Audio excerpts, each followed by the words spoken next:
آخرت کا جب تذکرہ ہوتا ہے تو آخرت کے معاملے میں ہم لوگ اکثر ہی بڑے نان سیریس ہوتے ہیں، بڑے ہی غیر سنجیدہ ہوتے ہیں، چونکہ آخرت کے بارے میں تذکرہ نہیں ہوتا، اس کے بارے میں علم نہیں ہوتا، اس کے بارے میں ہم سوچتے نہیں ہیں، تو ہمیں اس چیز کے بارے میں فکر بھی نہیں ہوتی، کیونکہ جس چیز کے بارے میں انسان سوچتا نہیں ہے اس کی فکر بھی نہیں ہوتی۔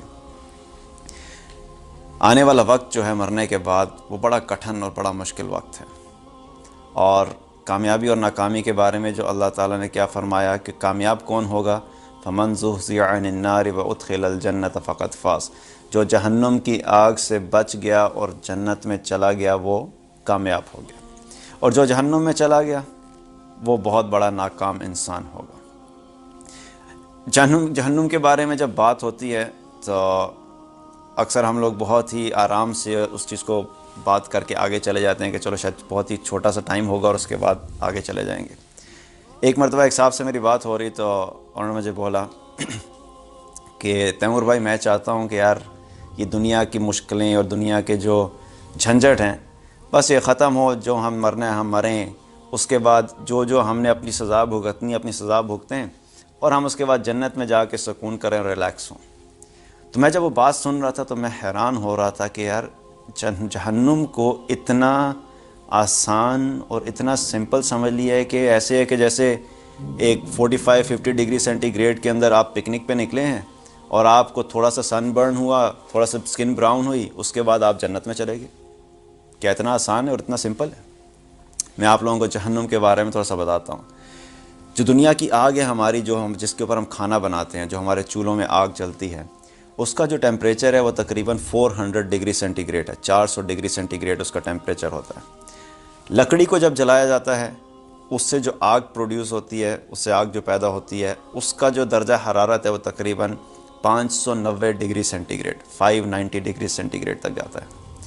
لوہے کو پگھلانے کے لیے جو میلٹنگ پوائنٹ ہے آئرن کا وہ ہے 1500 degree centigrade 1500 degree centigrade پہ جب آپ آگ پہ جلاتے ہیں تو لوہا پگھل جاتا ہے اس میں۔ ویلڈنگ مشینز جو اس کام کے لیے یوز ہوتی ہیں، اس کا جو فلیم ہوتا ہے، ویلڈنگ مشین کا جو ایک فلیم آگ کی طرح نکلتا ہے، اس کا جو ٹیمپریچر ہے وہ 2000 ڈگری سینٹی گریڈ سے لے کر 2500 ڈگری سینٹی گریڈ کے بیچ میں ہوتا ہے۔ تو اگر ہم اس 2000 ڈگری سینٹی گریڈ کو ایک بینچ مارک بنائیں، ایک ریفرنس پوائنٹ بنائیں کہ دنیا کی جو آگ کا جو میکسیمم ٹیمپریچر ہے جو پروڈیوس کرتے ہیں وہ 2000 ڈگری سینٹی گریڈ ہے، تو آخرت کی آگ اس کے مقابلے میں کیا ہے؟ نبی صلی اللہ علیہ وسلم نے ایک حدیث میں فرمایا کہ جو جہنم کی آگ ہے وہ دنیا کے مقابلے میں 69 درجہ زیادہ ہے، 69 times more than the fire of this world.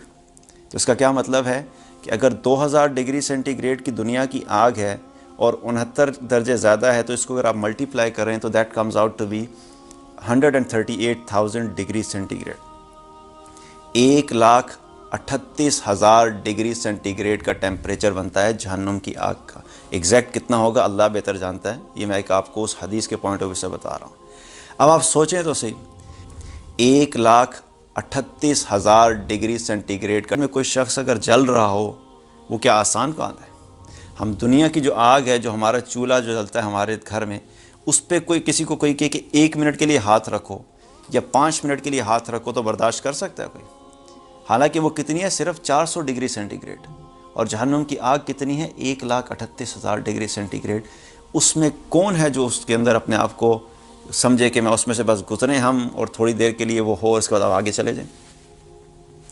اتنا آسان نہیں ہے۔ اللہ تعالی ہم سب کی حفاظت فرمائے، اللہم اجرنا من النار۔ اللہ تعالی ہمیں بھی آگ سے بچائے، ہماری نسلوں کو آگ سے بچائے، ہمارے خاندان والوں کو آگ سے بچائے، اور جتنے لوگ بھی اس چیز کو سنیں گے اللہ تعالی سے دعا ہے کہ وہ ان لوگوں کو بھی اللہ تعالی آگ سے بچائے اور ان کے بھی خاندان کو اور نسلوں کو بچائے، کیونکہ جہنم کی آگ جو ہے وہ اتنی شدید ہے کہ کسی میں اتنی سخت نہیں کہ اس کو برداشت کر سکے۔ اب جو کم سے کم درجے میں عذاب ہوگا وہ کیا ہوگا؟ نبی صلی اللہ علیہ وسلم نے ایک حدیث میں فرمایا کہ جو سب سے ادنا، سب سے کم درجے کا عذاب جس شخص کو دیا جا رہا ہوگا، اس کے پاؤں کے نیچے 2 انگارے رکھ دیے جائیں گے۔ ایک حدیث میں آتا ہے کہ اس کے پاؤں کے نیچے 2 انگارے رکھ دیے جائیں گے آگ کے، اور ایک حدیث میں آتا ہے کہ اس کو آگ کے جوتے پہنا دیے جائیں گے۔ اب اس آگ کی وجہ سے وہ آگ اس کے جسم کے اندر سے جائے گی اس کی ٹانگوں سے ہوتی ہوئی، اس کے جسم سے ہوتی ہوئی اس کے دماغ کو کھولا دے گی۔ اس کا دماغ اس طرح کھولے گا جیسے ہانڈی میں نہیں کھولتے، اس طریقے سے اس کا دماغ کھولے گا۔ یہ وہ آگ ہے جو کم سے کم عذاب ہے، یہ کم سے کم عذاب ہے۔ تو کون ہے جو اس چیز کو برداشت کر سکتا ہے؟ ہم لوگ آخرت کے معاملے میں اتنے نان سیریس ہیں کہ ہمیں فکر ہی کوئی نہیں۔ صحابہ کرام رضوان اللہ علیہم اجمعین وہ رویا کرتے تھے اپنی آخرت کو سوچ سوچ کر۔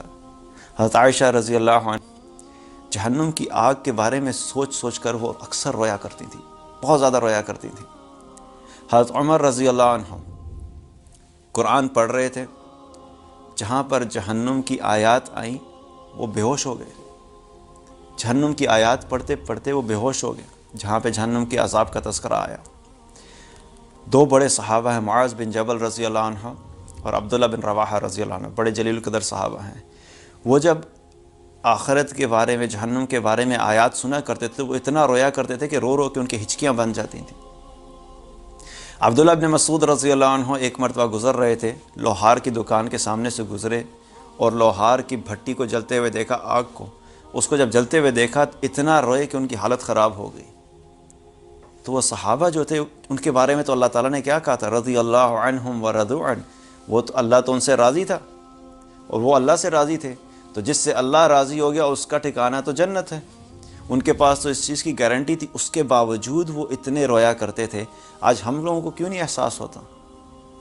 ہم لوگوں کے سامنے جب قرآن کے اندر جنت کی جہنم کی آیات آتی ہیں تو کیا ہمیں رونا آتا ہے؟ کتنی دفعہ ایسا ہوتا ہے کہ ہم نے بیٹھ کے سوچا ہو آخرت کے بارے میں، when was the last time کہ ہم نے سوچا ہو کہ آخرت میں ہمارے ساتھ کیا ہوگا اور ہم اس کے بارے میں روئے ہوں؟ صحابہ کرام روتے روتے دنیا سے چلے گئے اپنی آخرت کی فکر میں۔ ایسا کیوں تھا کہ ان کے سامنے جب جہنم کا تذکرہ ہوتا تھا اور وہ رویا کرتے تھے اور ہمیں کچھ نہیں ہوتا؟ اس لیے کہ ہمارے لیے دنیا امپورٹنٹ ہے، ان کے لیے آخرت امپورٹنٹ تھی۔ ان کے دل میں آخرت کی محبت تھی، ہمارے دل میں دنیا کی محبت ہے۔ ان کے دل میں اصل کامیابی، ان کے نزدیک اصل کامیابی آخرت کی کامیابی تھی، ہم دنیا کی کامیابی کے پیچھے بھاگ رہے ہیں۔ ان کا اگر آخرت کا کوئی نقصان ہوتا تھا تو وہ بہت پریشان ہوتے تھے، ہمارا دنیا کا کوئی نقصان ہو جائے تو ہمیں پریشانی ہوتی ہے۔ ان سے اگر کوئی آخرت کے معاملے میں کہیں پہ کوئی بات ہوتی تھی تو اس کے بارے میں وہ زیادہ فکر مند ہوتے تھے، ہم لوگ دنیا کے بارے میں زیادہ فکر مند ہوتے ہیں۔ ان کے دلوں میں آخرت کی محبت تھی، ہمارے دلوں میں دنیا کی محبت ہے۔ ہمیں دنیا کے مال کی زیادہ فکر ہے، انہیں آخرت کے اندر اعمال کی زیادہ فکر تھی۔ تو ہماری چونکہ فکر تبدیل ہوگی، دنیائی کے بارے میں ہم پریشان ہوتے ہیں، اس لیے ہمیں آخرت کے بارے میں کیا ہوگا، ہم بالکل اس چیز سے غفلت کرتے ہیں۔ جب دل میں آخرت کی فکر آئے گی تو پھر اعمال بھی اسی حساب سے ہوں گے۔ جس دل میں دنیا کی فکر ہوگی اس کے اعمال اسی حساب سے ہوں گے۔ تو صحابہ چونکہ آخرت کی فکر کرنے والے تھے تو اس لیے وہ آخرت کو زیادہ پرائرٹی دیتے تھے۔ ہمارے لیے بھی کیا ہے کہ ہمیں ہر اس چیز کے بارے میں فکر کرنی چاہیے کہ جو چیز بھی اللہ کی نافرمانی والی چیز ہے وہ چیز جہنم کے راستے کی طرف لے کر جاتی ہے۔ ہر اس عمل کو اپنی زندگی میں سے نکالیں جو اللہ کی نافرمانی والا عمل ہے، کیونکہ جب ہم گناہ کرتے ہیں تو گناہ کی لذت بہت تھوڑی دیر کے لیے ہوتی ہے، لیکن اگر خدا نخواستہ اس گناہ کے بدلے میں ہماری پکڑ ہوگی تو کیا ہم میں سے کسی میں اتنی ہمت ہے کہ اتنی آگ کو برداشت کر سکے؟ تو آخرت کو بیٹھ کر سوچا کریں، جنت کو بھی سوچا کریں، جہنم کے بارے میں بھی سوچا کریں اور اس کے بارے میں اکثر تذکرہ کیا کریں، چونکہ جب تذکرہ ہوتا ہے تو انسان کو ایک ریمائنڈر ملتا ہے اور انسان اس کے لیے تیاری کرتا ہے۔ جب اس کی بات ہی نہیں ہوتی، جب سارا دن موبائلز کی باتیں ہوں گی، جب سارا دن فیشن کی باتیں ہوں گی، جب سارا دن نیا سیل فون کون سا آ رہا ہے اس کی باتیں ہوں گی، جب سارا دن کپڑوں کی باتیں ہوں گی، سارا دن مال کی باتیں ہوں گی، گاڑیوں کی باتیں ہوں گی، تو پھر آخرت کی فکر کہاں سے آئے گی؟ آخرت کی فکر تو آئے گی آخرت کا تذکرہ کرنے سے۔ تو اپنے وقت میں، فارغ اوقات میں اور ویسے بھی آخرت کو بیٹھ کے یاد کیا کریں۔ جتنا آخرت کو یاد کریں گے اتنا دل نرم ہوگا، جتنا دل نرم ہوگا اتنا نیکی کرنے کی طرف رغبت ہوگی، اور انشاءاللہ نیکی جو ہے وہ جنت میں لے جانے والی ہے۔ لیکن اگر دنیا ہی میں لگے رہ گئے اور آخرت سے غافل ہو گئے تو بہت بڑا نقصان ہے، اور اس انسان سے بڑا کوئی ناکام نہیں کہ جو تھوڑی سی دنیا کی لذت کی خاطر اپنے آپ کو جہنم کا مستحق کر لے۔